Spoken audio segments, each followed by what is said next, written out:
you see what I see?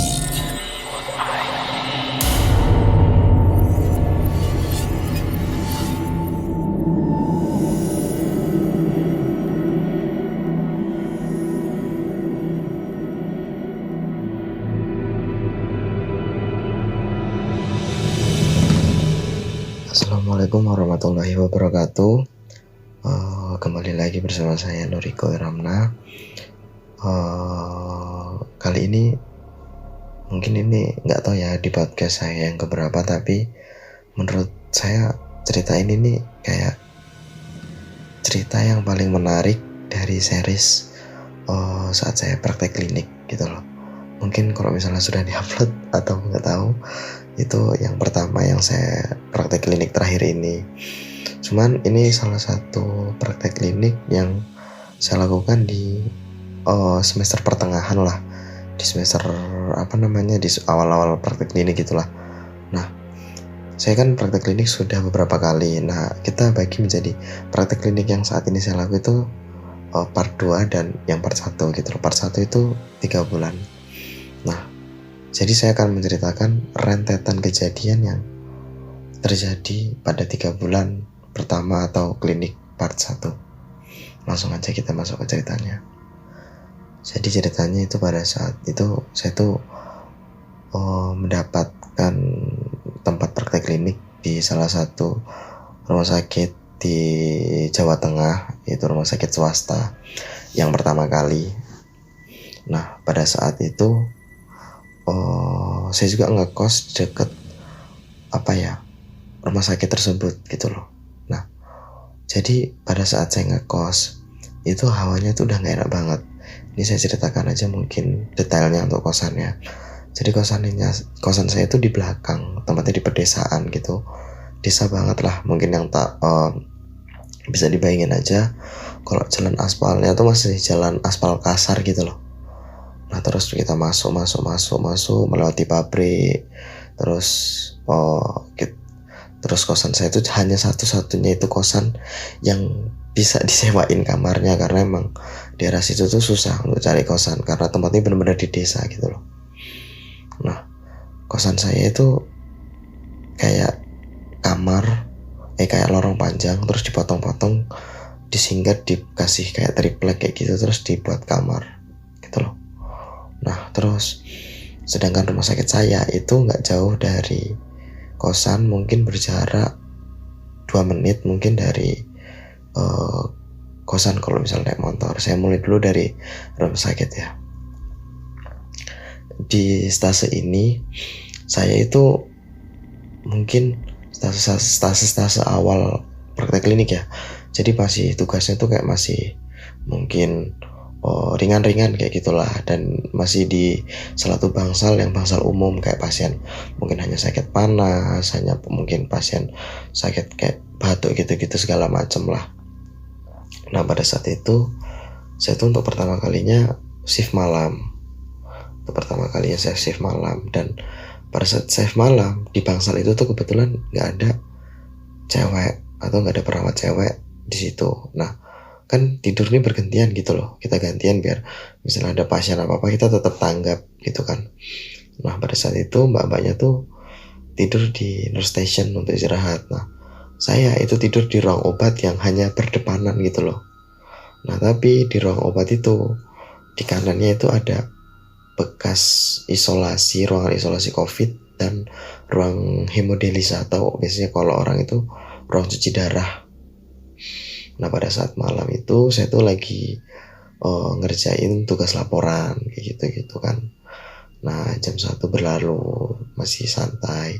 Jam 2, nah saya merasakan di jam 2:30 itu bener-bener hawanya tuh kayak sunyi banget, kayak bahkan suara jangkrik itu gak ada gitu. Suara jangkrik itu gak ada, suara hewan malam itu gak ada sama sekali gitu loh.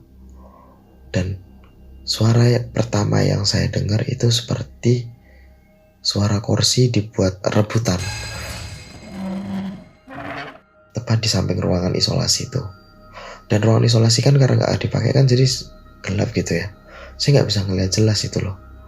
Ruangan itu tuh ada apa gitu loh. Terus kemudian gak lama dari itu tuh saya abaikan aja. Gak lama dari itu saya dengar kayak suara orang rame ngobrol gitu loh. Rame kayak orang ngobrol, kayak ada orang transaksi, kayak jual beli, ya, kayak ada orang ngobrol, kayak gitu-gitulah intinya lah. Kayak pasar lah, bener kayak pasar.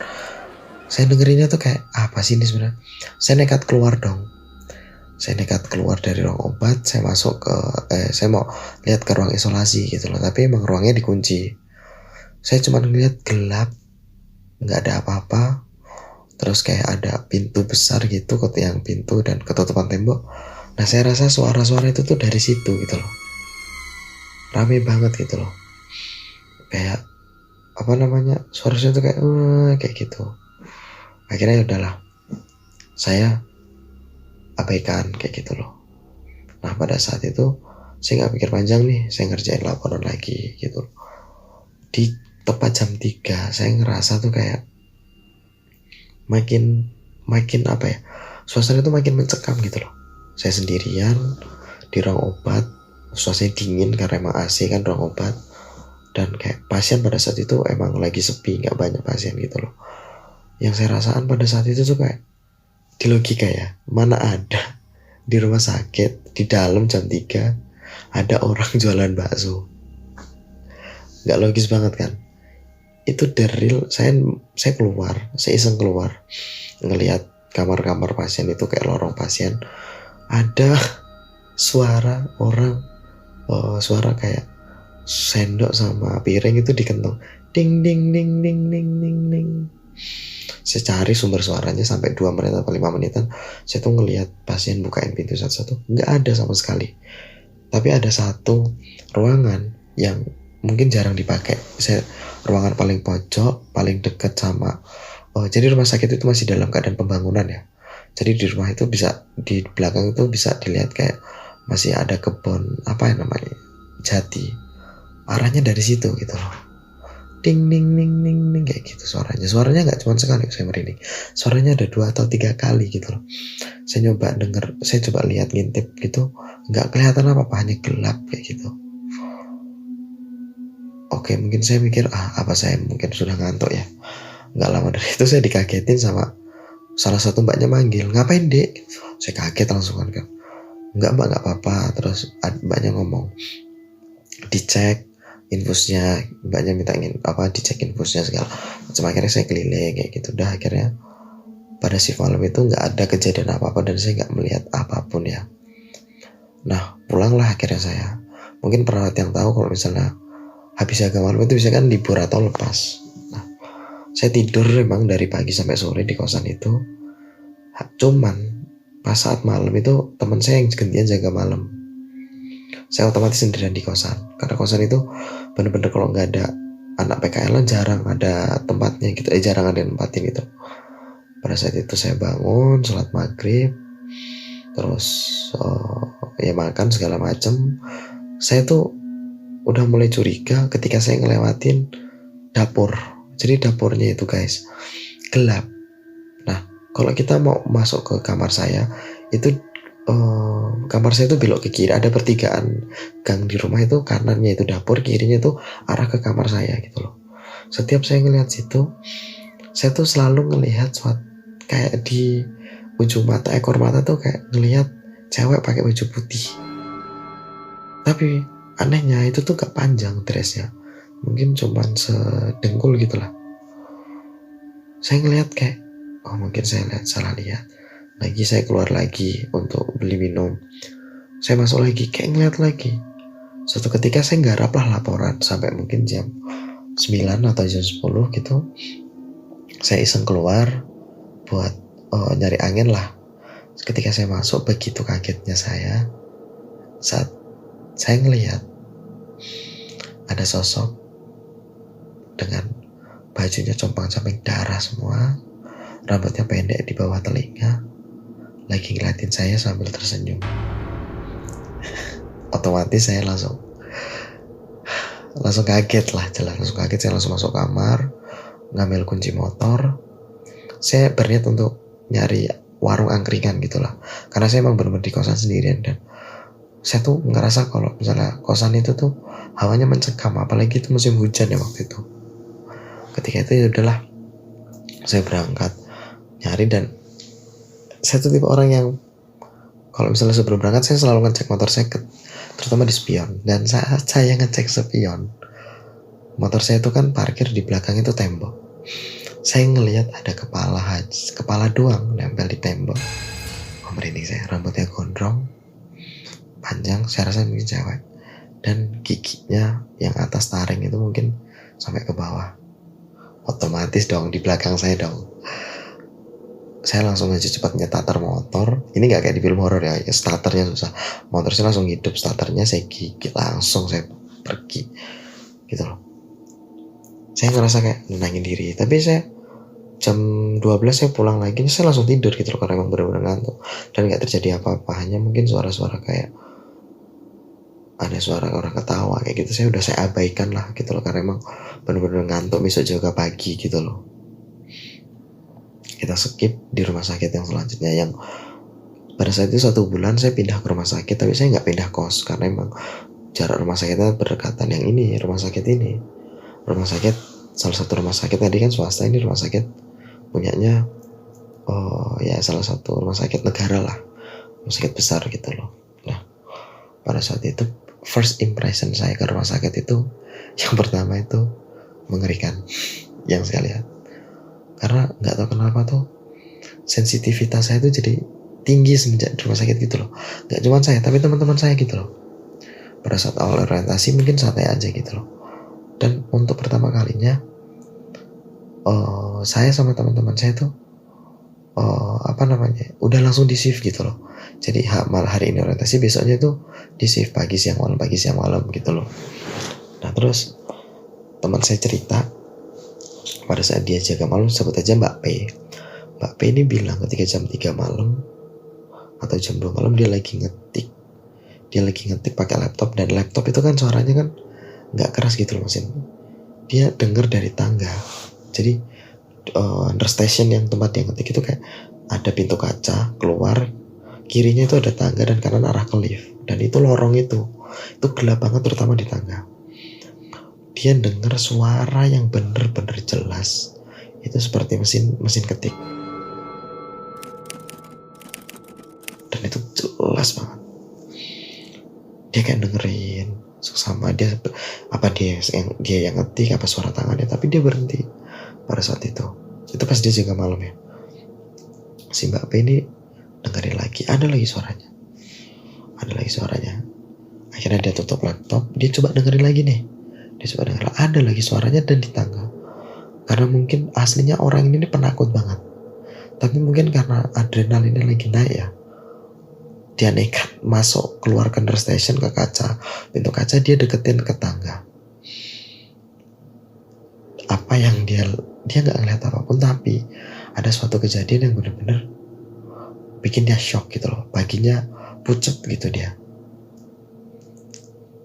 Kejadian itu tepat, jadi sebelum dia arah ke tangga itu ada tempat kita naruh kursi roda baris jejer-jejer gitu. Kursi roda biasanya kalau kita taruh itu mesti kita kunci, ada kunciannya biar kursi roda itu nggak jalan gitu loh. Dan apa yang terjadi ketika dia membelakangi kursi rodanya bisa-bisanya nabrak ke arah Mbak P. Nggak keras, cuman Mbak P kaget, dia langsung lari, langsung dia masuk ke ruangan station yang ada. Jadi station itu ada dapurnya buat minum gitu. Dia langsung ke situ, posisi pucet, kata dia ketakutan. Jam 3 itu sih dia telepon saya tuh besoknya jaga pagi gitu. Dia telepon saya tenangin, udah gak apa-apa. Akhirnya besok pagi ketemu dia dalam keadaan pucat banget gitu loh. Nah terus kemudian giliran saya yang jaga siang, jaga pagi udah gak ada masalah apapun lah saya rasa. Tapi pada saat saya jaga siang, jadi ada salah satu gedung, saya nggak tahu gedung apa itu ya. Orang di bagian tengah mungkin gedung-gedung orang-orang manajemen atau apa, saya juga nggak paham. Jadi di gedung itu saya seperti ngelihat sosok besar banget. Dan yang saya lihat itu pas itu jaga siang ya. Jaga siang kan berangkat jam 2. Nah itu pada saat pulang tuh saya ngelewatin gedung itu gitu loh, iseng. Sebenarnya bisa kita untuk nggak lewat situ, kita lewat pintu belakang, tapi pada saat itu nggak tahu kayak feeling saya, lihat pintu depan aja lah gitu loh. Akhirnya saya lihat pintu depan, saya ngelihat sosok itu hanya kelihatan tangan sama kepalanya saja. Itu bukan karena saking besar ya, tapi saya ngeliat tuh kayak remang-remang bener-bener gitu loh. Mungkin saya yang halu mungkin ya, tapi yang saya lihat seperti dia tuh lagi meluk gedung itu gitu loh, dengan cakarnya panjang, rambutnya gondrong kurus gitu, lagi meluk si gedung gitu. Otomatis dong kayak kena HBD saya langsung lari, bener-bener lari. Maksudnya saya bener-bener pacu motor saya, ngebut sampai bener-bener berhenti di depan lampu merah gitu. Nah lampu merah itu kebetulan nggak jauh dari gedung itu tadi. Saya ngeliat tapi kayak udah nggak ada gitu loh. Ya mungkin saya pikir kayak mungkin saya halu, mungkin saya habis jaga siang, pulang kan jam 9 malam, jam 10 malam, mungkin saya ngantuk atau saya lelah gitu loh. Dan pada saat saya pulang itu saya udah ada firasat kayak, wah di kosan sendiri nih kata saya, karena teman saya itu lagi libur, jadi dia pulang ke rumahnya gitu loh. Akhirnya otomatis saya di kosan sendiri dong ini. Dan pada saat di kosan sendiri, bisa-bisanya saya disambut sama suara yang bener-bener sebenarnya bikin saya pengen bener pindah dari kosan itu gitu loh, karena udah terlalu horor banget gitu loh. Ya mungkin saya ceritakan di lain cerita gitu. Ketika saya ngucap salam, saya tahu kosan itu gak ada orang. Saya ucap salam, assalamualaikum, layaknya adabnya orang Islam. Saya mendengar suara, waalaikumsalam, lari. Otomatis saya langsung kaget dong. Dan suaranya tepat dari dapur gitu, dan dapur tuh gelap banget, saya nggak bisa lihat apa-apa. Saya langsung masuk ke kosan. Akhirnya saya sampai mandi itu saya nunggu sejam. Jadi saya belum ganti, masih kayak pakai baju perawat. Saya main HP, saya WA teman saya, mau pulang kapan, mau pulang ke kosan apa enggak. Saya bilang, atau enggak, katanya besok pagi. Atau nanti saya memberi, setelah 1 jam saya mikir, saya nyetel lagu kenceng-kenceng pakai speaker. Akhirnya saya berani lari ke kamar mandi. Untung kamar mandi itu masih satu lorong sama ini saya, tempat kamar saya gitu loh. Yang kanan, yang bagian dapur itu beda tempat gitu loh, beda lokasi. Setelah saya mandi saya tidur, alhamdulillah nggak ada kejadian apa-apa gitu loh pada saat itu. Nah terus kembali lagi ke rumah sakit, dan pada saat itu malam keberapa gitu kayaknya, kalau nggak salah setelah saya akhir-akhir saya mau keluar gitu loh, mau kayak keluar pindah stase, maksudnya di beda bangsal. Saya kayak ngerasa malam itu tuh kayak pas jaga malam tadi saya tuh kayak ngerasa apa yang saya rasain di rumah sakit swasta itu kerasa lagi. Malam pasien aman, sunyi, senyap, bahkan suara jangkrik pun gak ada. Dan ketika itu saya kayak bener-bener melihat bayangan masuk ke nurse station dan masuk ke ruangan tempat tidur saya nanti gitu loh.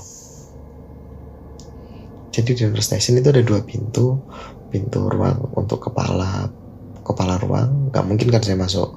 Terus ada pintu yang biasanya buat tidur perawat gitu loh. Nah kebetulan mbak-mbaknya tuh udah pada tidur di ruang obat. Gobloknya saya waktu itu saya ngikutin si bayangan tuh. Nggak ada apa-apa sih. Saya ngerasa aman, tentram gitu loh.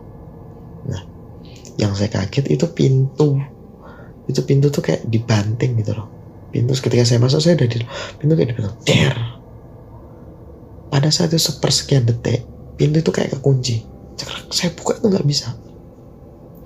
Saya coba buka nggak bisa. Saya coba untuk berusaha keras. Akhirnya saya baca ayat kursi, saya baca 3 surah Qul gitu.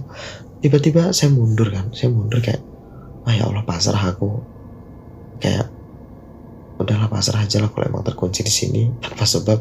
Saya juga nggak tahu harus kayak gimana. Tiba-tiba pintu tuh kebuka, cekrek, Ketika saya keluar nggak ada orang sama sekali, lagi-lagi nggak ada orang.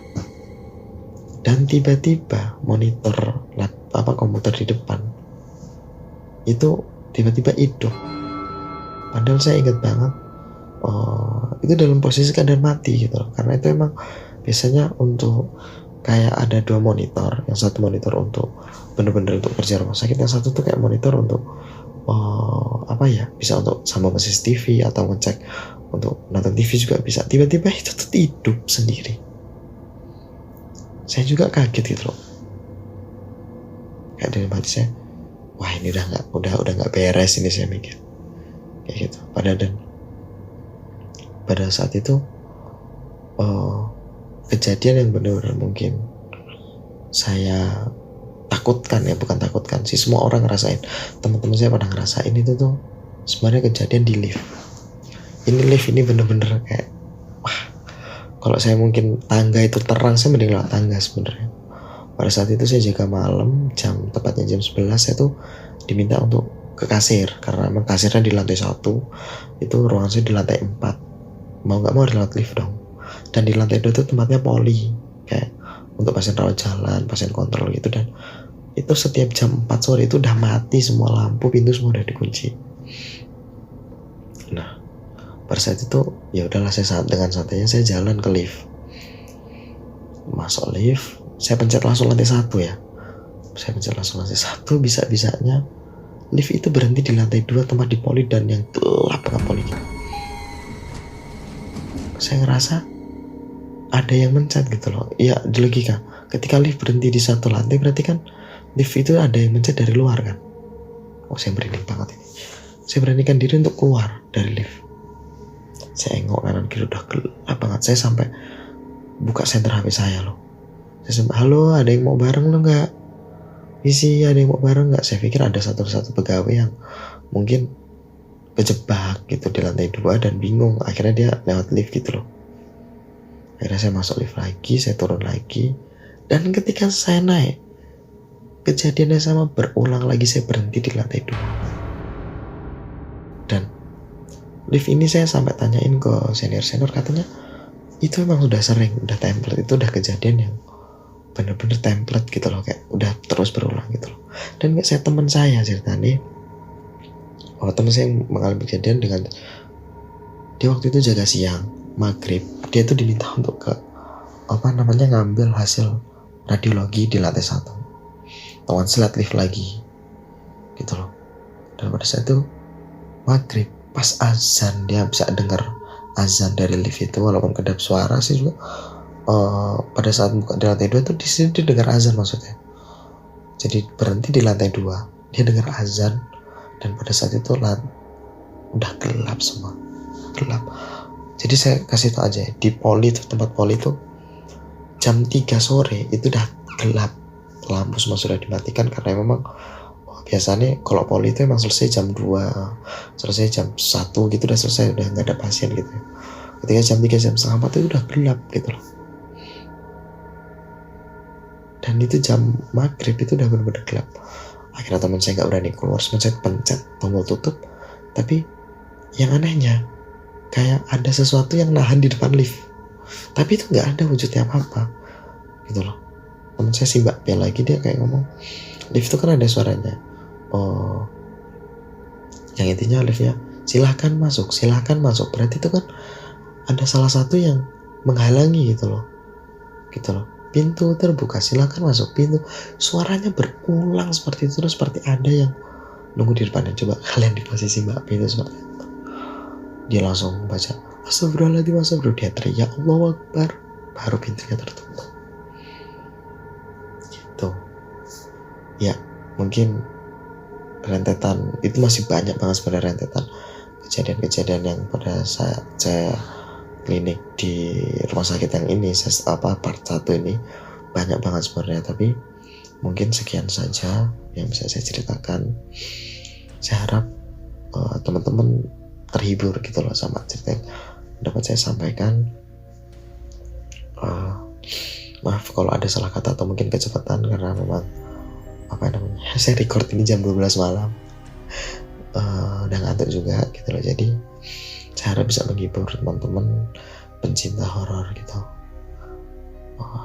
Kalau misalnya ada kesempatan, saya bisa menceritakan kejadian yang part 2, klinik part 1 yang cerita bagian kedua, atau part 2 klinik part 2 di bagian 1 segala macam.